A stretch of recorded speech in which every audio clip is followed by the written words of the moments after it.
Together, growing in faith, changing communities. Makathunyiswe kuJesu Kristu.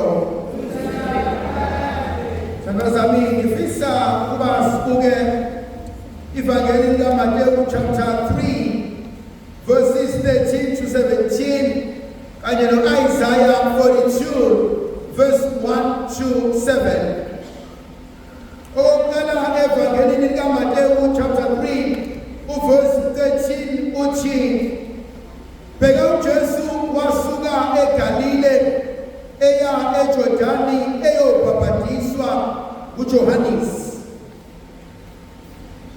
Igama lokuqala engifuna ukukhuluma ngalo, ibuka uJesu esuka eGalile ehamba eya emfuleni iJordani eyokwembathiswa amandla amasha, eyocela ukuhlanganiswa necebo likaNkulunkulu empilweni yakhe. Yoqala emfisa ukuyibalula ukuthi life is a journey. Impilo iluhambo. Impilo moves from point A ize iye ku point B.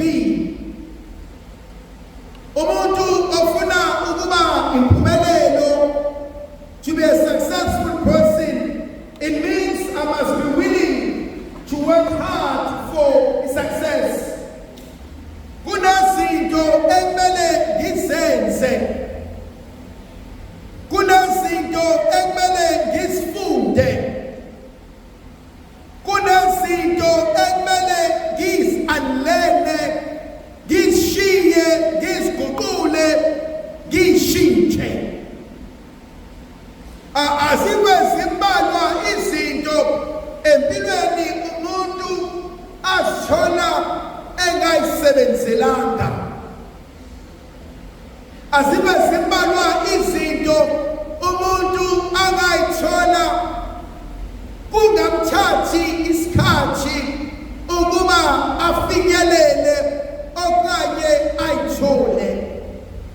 Ngiyafisa ithemba zami ukuba sibuyele ekutheni sisendleleni, ngikwinyathuko, kukhona la engiphikelele khona, kukhona la uNkulunkulu angibizela khona.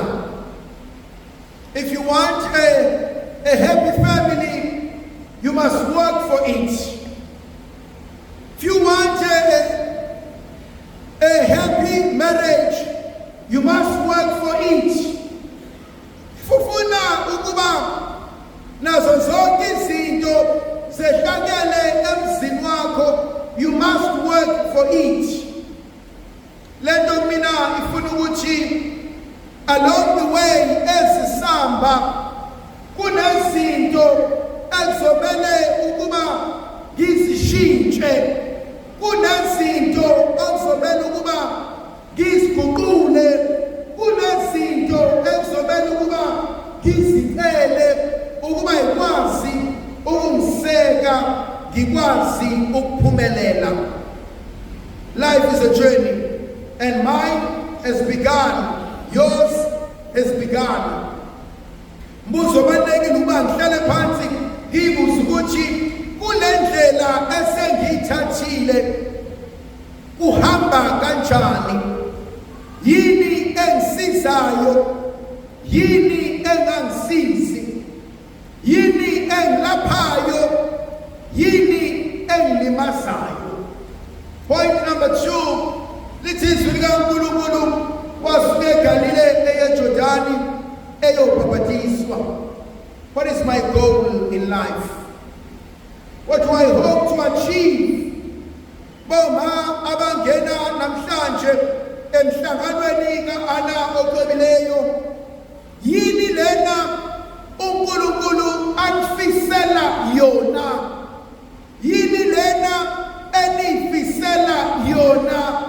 Yini lena enikhulekelayo ukuze uNkulunkulu anembathise amandla amasha? What is my goal? What is my intention? What is my hope in life? Yini lena uNkulunkulu angibizela kuyona engifisa ukuba yona. Point number 3, uJesu mezobhabhatiswa ngokwami uzocela amandla, ngokwami uzokwembathiswa, ngokwami uzosekwa emsebenzini omuhle kangaka. Wena amandla uwatholaphi? Amandla uzowacelaphi na? Amandla uzowanikezwa ubani na? Kunezinto ezimbalwa engizibona zibalulekile engasiza empilweni yethu ukuba sithole amandla amasha.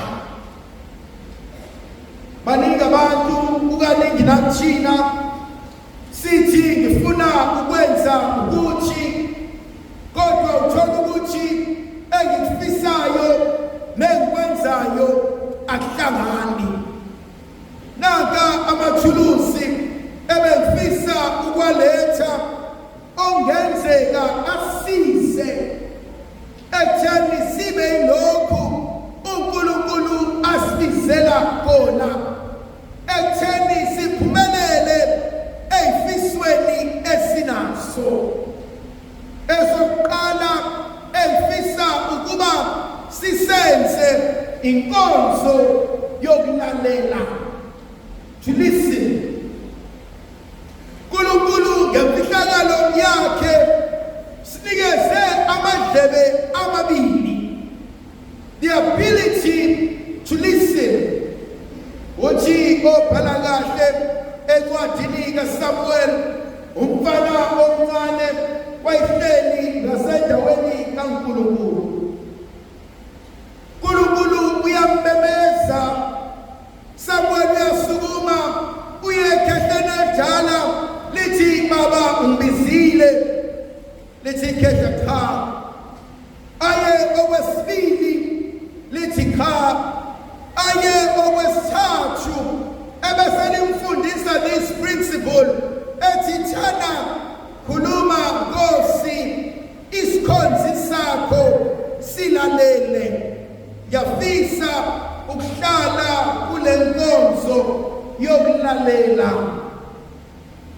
Kweminye imindeni uzwa kucatshwanwa, ubuza ukuthi kwenze njani. Umuzwa omunye umuntu ethi, but Spanmani, you never listen to us. You always make decisions without consulting us, without asking us. Ungalifuni novo, nomuvo, nokucabanga kwethu. So the first gift, the first tool is to listen. Nkosi ngisize ngifunde ukulalela. There's a difference between hearing and listening. I can hear you without listening to you. I need to go beyond hearing the sound and the voice and listen with the heart. Yini lena oyishoyo, yini lena okhuluma ngayo.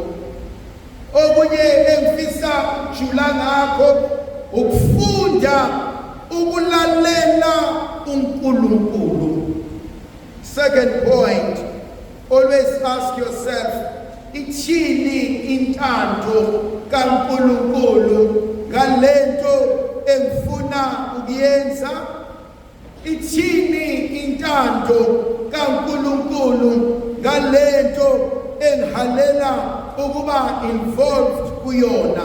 What is the will and the plan of God? Balekile thandwa zami ukufundisa inkonzo yokumbuza uNkulunkulu. Nkosi uthini ngalento engicabanga ukuyenza?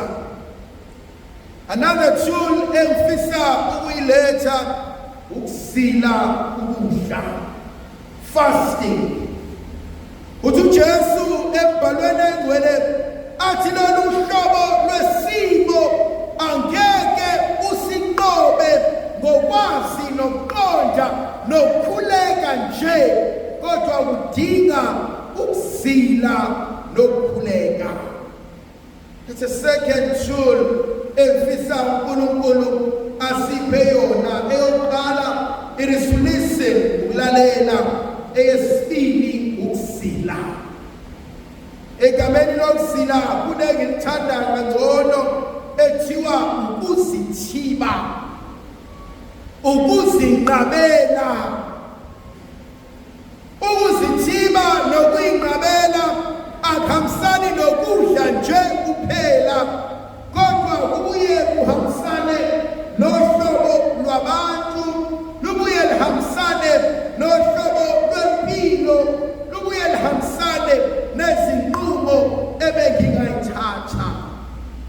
Kubalulekile ukuba njengesidalwa esifisa ukuba impumelelo sifunde ukuzithiba. Khona enye into ebukeka iyinhle emehlweni abantu, kodwa isiphetho sakhona singasilimaza, inkonzo yokuzithiba. Phinde ngihlale kule nkonzo yokuzila. Boma wami abangena emhlanganweni, intando kaNkulunkulu angeke niyithole emabhukwini, angeke niyithole kuma-social media, angeke niyithole ey'ntweni ey'ningi. Nizoyithola ngokuguqa ngamadolo, nikhuleke, nibuze uNkulunkulu. Zamani nimcele, nimnxuse uNkulunkulu, ningene enkonzweni yokuzila. Makuyinto endayijwayele, at least once a week, zila ukudla. Ebese uyokhuleka kuNkulunkulu. Izolo baba wami sikhuleke sakhuluma ngenkonzo kaJohn chapter 17 verse 21, ukuze babe munye. Sakhuleka sajula ngenkonzo yokufunda ukukhulekela umndeni wakho, yokufunda ukukhulekela abantwana bakho, yokufunda ukuthwala umndeni wakho, ngoba wona hleze uzohluleka ukuyithwala. Another tool engifisa ukunipha yona, jula ezwini likaNkulunkulu. Uthi obhala kahle, izwi likaNkulunkulu lingamadoda asiqondisayo endleleni. Izwi likaNkulunkulu liyisinkemba esibukhali nhlangothi zonke. Izwi likaNkulunkulu lifanele ukululeka, nokuyala, nokufundisa. Boma wami, uma kuwukuthi amabhayibheli aninawo, uma kuwukuthi amabhayibheli enu asemafonini, maninothenga e-hard copy. Abanothenga amabhayibheli enzothi manihlangene kubuthano, manihlangene kulihola, manifunde izwi likaNkulunkulu li-highlight, ubhale note, make it your study, ukhulume ngalo, uyomnxusa uNkulunkulu. IBhayibheli lakho balingaka, akuthi ekufeni kwakho lube umqumbi ongaka, khona malisala ngelinye ilanga abantu bakho bayodla ukudla okuke kwakusuthisa nawe ngelinye ilanga. Celeni uNkulunkulu ukuba angihlalise ezwini lakhe. Mceleni uNkulunkulu ukuba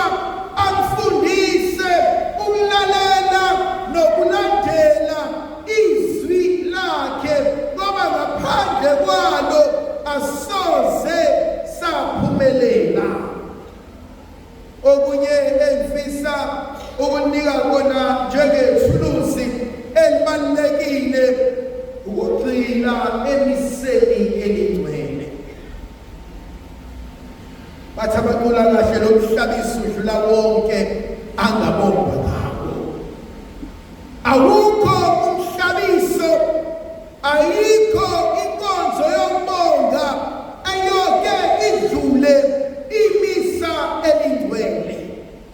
Uma wami kunale mfihlakalo lengubo enifakayo nalezi phambane enzoyifaka nalamamedali enokuyeni wafake, awubethanda uye ofisini nje bese yagqokiswa, awubethanda uye kwakho nje bese yagqokiswa, awubethanda uye kwipicnic bese yagqokiswa. Ukuze ugqokiswe kuswelekile ukuthi akube khona umhlabiso ongcwele. Ngaphandle komhlabiso ongcwele asigqokisi lokhu.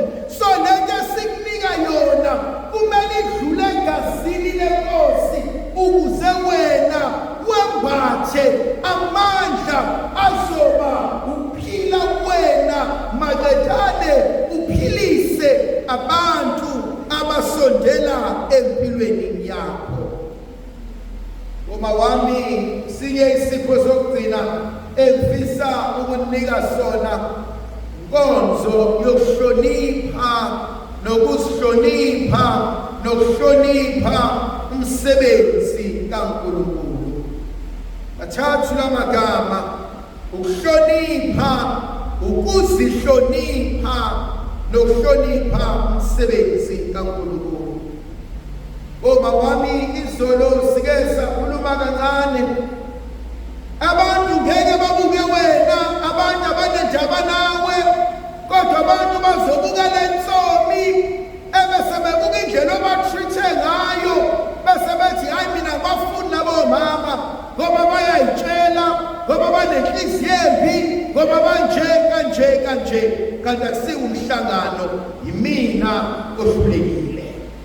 Uma wami hlonipheni uNkulunkulu, hlonipheni umsebenzi, lihloniphe namandla uNkulunkulu anike wona. Sengiphetha sokwenza kanjani konke lokhu? Isaiah uthi kuthina, bheka umoya wami uphe kwakho, bheka ngikunikeze amandla ukuba unqobe konke. Athi umpostoli Pawuli, bheka ngenza konke ngoKristu ongamandla ami. Ngaphandle kukaNkulunkulu angisoze ngaphumelela. Ngaphandle kukaNkulunkulu angisoze ngakwenza engifisa ukuba ngikwenze. Ngaphandle kukaNkulunkulu umndeni wami awusoze wasimama. Ndlovukazi Yesu nabe nathi sifuthi sizivikele. Sikhanyisele sinika amandla nokusana othando lukaNkulunkulu. Nginokuyise lendodana nomoya ogwebileyo.